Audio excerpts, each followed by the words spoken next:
मराठी माणसाच्या मनावर अधिराज्य गाजवणारं एकमेव डिजिटल चॅनल सप्तनगरी न्यूज।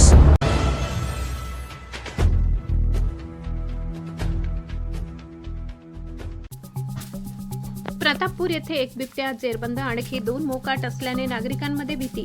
तळोदा बुधवारी शहादा तालुक्यात शेतकऱ्यावर हल्ला व घरात शिरलेल्या बिबट्याच्या घटनांमुळे निर्माण झालेल्या भीतीच्या पार्श्वभूमीवर प्रतापपूर येथील पांढरका गावा रस्त्यालगतच्या गावठाण परिसरात सायंकाळी एक बिबट्या पिंजऱ्यात जेरबंद करण्यात वन विभागाला यश आले। 2 दिवसांपूर्वी याच परिसरात बिबट्याने एक रेडा व एक बकरी फस्त केली होती। माजी सरपंच उघड्या पाडवी यांनी बिबट्याला पाणी पिताना पाहिल्यानंतर वन विभागाला माहिती देण्यात आली होती। त्यानुसार परिसरात पिंजरे लावण्यात आले होते। मात्र परिसरात एकूण 3 बिबटे असल्याचा अंदाज असून त्यापैकी एकच बिबट्या पकडण्यात आलाय।